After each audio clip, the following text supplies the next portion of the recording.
Alright. I'm frankly tired of this shit, so let me just expose this game for what it is. Alright, so here's a really quick... I'm gonna do this in under 10 minutes. So, the first problem with this game is just simply the risk... well, no. Let's go with zoning. Let's start with zoning. So, zoning is the first problem with this game.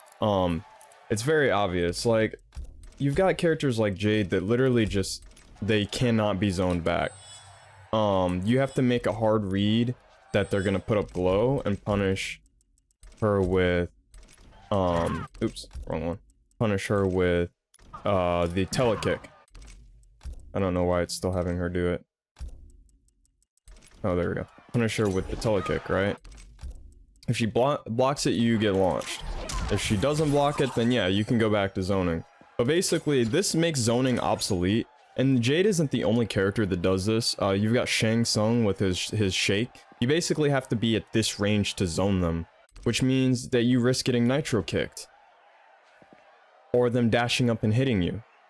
So, like, zoning is almost obsolete in this game. Like, people want to complain about zoning being so, so strong, or casuals want to complain about it, but really only Cetrion and maybe Shang are top tier zoners.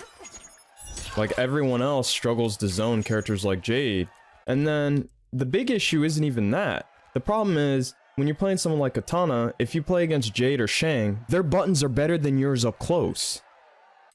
So you're losing no matter what. It doesn't matter what range you're at. You could be at this range, you could be at this range, you could be right up in their face. They have better buttons than you. So what are you supposed to be doing? Like, look at this. Her down 4 is 10 frames. It's 2 frames less than Katana's, right? And she low profiles better than Katana does. So she can just throw these out and you can't do anything. You're back to extend your foot. So if you try to extend your foot, you get punished by Jade's down 4.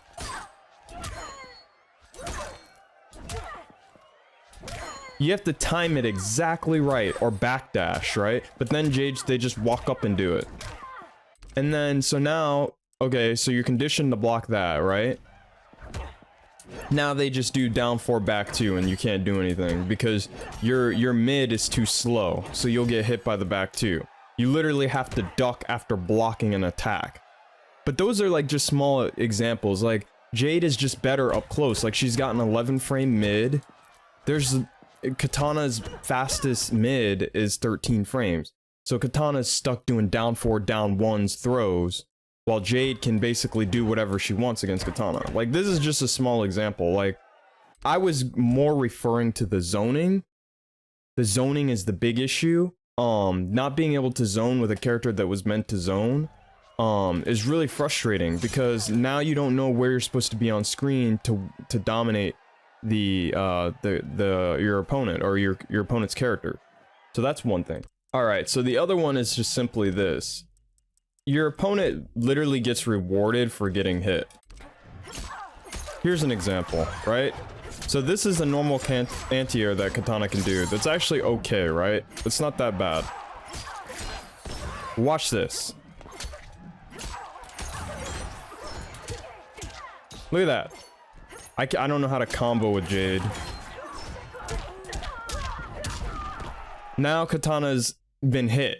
Like, I got hit for anti-airing my opponent because of the breakaway system. Which is just ridiculous. Like, that stuff needs to stop. I don't know why they haven't balanced the breakaway mechanic to where you can't get up immediately and punish people. Like, I feel like that's such an easy thing to balance. Just reward the person who knocked you down by making you stay on the ground until they finish their move. I'm sure they can find some way to balance that. But that's another simple example of, like, now I'm basically conditioned to down 2 after stand 1 anti-airing. The whole point is, basically they get rewarded for trying to hit me, or for me hitting them, which conditions you to just start down 2ing. Which means now you're getting 140 damage anti-airs. That's it, 140. 140 for a jump in that leads to like 30%, or in this case with Jade, it leads to a mix-up, a restanded mix-up, you know, with her Delia's dance. So you're like in this weird position where you're basically trying to get them out of the air and it's costing you so much to do it. So the risk reward isn't there. And this is something that I've talked about before with, you know, a couple of players that I play with. You know, when the risk is higher on your end, that's why you lose so bad to this type of shit. Because what happens is people, they, you know, when they pump block you, when they do stuff like this, and you have to delay your throw to get your throw, you're losing that matchup. The reason you're losing that matchup is simply because you're having to take all the risks just to get them to stop blocking. This game doesn't have very many overhead low mix-ups, which is fine. There's nothing wrong with that. But make the throws recover faster. Like, that way people can't just pump block OS the shit out of you when you try to go for a throw. Because right now, characters that don't have 9-frame mids, they get punished, or 11-frame mids I think it is actually. They get punished for going for throws because people can OS your mid. There you go. Like, it's just so risky. Yeah, if you're playing top tier, yeah, you're not gonna experience this because there's gonna be so many other things that they're looking for. Yeah, you can get it down 4, but now they can flawless block on hit. So you hit them with a down 4, right?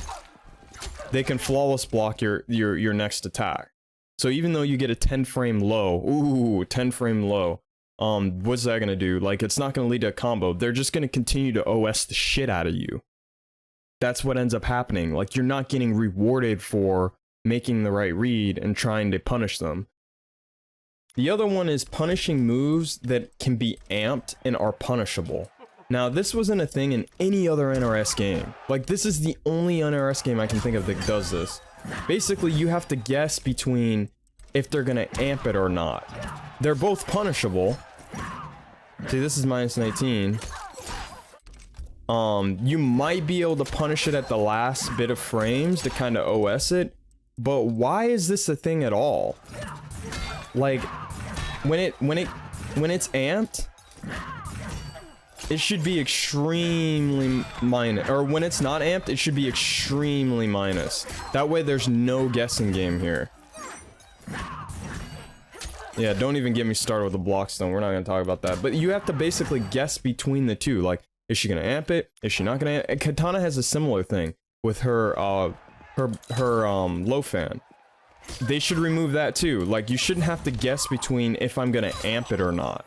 Be on the lookout for part 2.